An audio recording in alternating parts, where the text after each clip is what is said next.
நல்ல காரசாரமாக ஆந்திரா குண்டூர் ஸ்டைலில் பெப்பர் சிக்கன் கிரேவி எப்படி செய்கிறதுன்னு பார்ப்போம். இது சாதாரணமாக பருப்போடு வச்சு சாப்பிடும்போது வேறு லெவலில் இருக்கும் taste. Welcome to hello home chef. Video first time பார்க்குறீங்கன்னா நம்ம சேனலை மறக்காமல் சப்ஸ்கிரைப் பண்ணிக்கோங்க. இப்போ கடாயில் 1.5 ஸ்பூன் நல்லெண்ணெய் விட்டுட்டு கடுகு உளுத்தம்பருப்பு சோம்பு இது ரெண்டையும் சேர்த்து நல்லா தாளித்ததுக்கப்புறமா ஒரு பெரிய வெங்காயம் குட்டி குட்டியாக நறுக்கி இதோட சேர்த்துக்கோங்க. காரத்துக்கு தேவையான அளவு பச்சை மிளகாய் சேர்த்துக்கோங்க. இங்கே நான் 3 பச்சை மிளகாய் சேர்த்துருக்கேன்.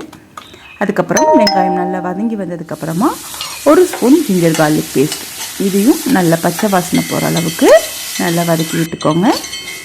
இப்போ 1/4 ஸ்பூன் மஞ்சள் பொடி இதையும் சேர்த்து நல்லா வதங்கினதுக்கப்புறமா 1/2 கிலோ சிக்கன் வாங்கி கழுவி ஸ்கின் அவுட் வந்து நீங்கள் கேட்டு வாங்கிக்கோங்க. இதோட ஆட் பண்ணி நல்லா கிளறி விட்டுட்டு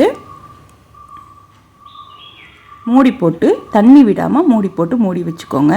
தேவையான அளவு உப்பும் சேர்த்துக்கோங்க. பொதுவாக சிக்கன்லேயே நிறைய தண்ணி இருக்கிறதுனால நீங்கள் எக்ஸ்ட்ரா தண்ணி ஆட் பண்ணணுன்னு அவசியம் இல்லை. ஆனால் கம்மியிலேயே வச்சு நல்லா மூடி விட்டு வேக விடலாம். ஒரு 15 நிமிஷம் அப்படியே விட்டிங்கன்னா நல்லா அதில் இருக்க தண்ணிலாம் வெளிவர ஆரம்பிச்சிடும். பாருங்கள் எந்த அளவுக்கு தண்ணி வந்திருக்கு. 50% ஆஃப் வாட்டர் வந்து இந்த சிக்கனில் இருக்கிறதுனால நம்ம எக்ஸ்ட்ரா தண்ணி ஆட் பண்ணணுங்கிற அவசியமே இல்லை. இப்போ இது அப்படியே வெந்துட்டு இருக்கட்டும். இதுக்கு தேவையான ஸ்பைசஸ் நம்ம ரெடி பண்ணிக்கலாம். 1 ஸ்பூன் மிளகு சீரகம், 1 ஸ்பூன் சோம்பு, பட்டை கிராம்பு ஏலக்காய், முந்திரி பருப்பு, 2 ஸ்பூன் மல்லி விதைகள், கொஞ்சமாக 2 ஏலக்காய், கொஞ்சமாக கல்பாசி இதெல்லாம் சேர்த்து நல்லா ட்ரை ரோஸ்ட் பண்ணிவிட்டு மிக்சியில் நல்லா பவுட்ரு மாதிரி அரைச்சி எடுத்துக்க போகிறோம். இப்போ நல்லா சிக்கன் வெந்துருச்சு. இப்போ அரைச்சி வச்ச மசாலாவை வந்து நம்ம இதோட ஆட் பண்ணிக்குவோம். நான் இப்போ எந்த தண்ணியுமே சேர்க்கல. பாருங்கள் சிக்கனில் எவ்வளோ தண்ணி வந்திருக்குன்னு. மறுபடியும் இதோ ஒரு 10 நிமிஷம் அப்படியே நல்லா வேக விட்டுருவோம். எக்ஸ்ட்ரா கரம் மசாலா எதுவுமே நம்ம சேர்க்க வேணாம். இப்போ நல்லா சிக்கன் ஒரு 95% வெந்துருச்சு. இப்போ இதில் கட் பண்ண ஒரு தக்காளியை சேர்த்துக்கிறேன், டேஸ்ட்டை நல்லா என்ஹான்ஸ் பண்ணுறதுக்காக.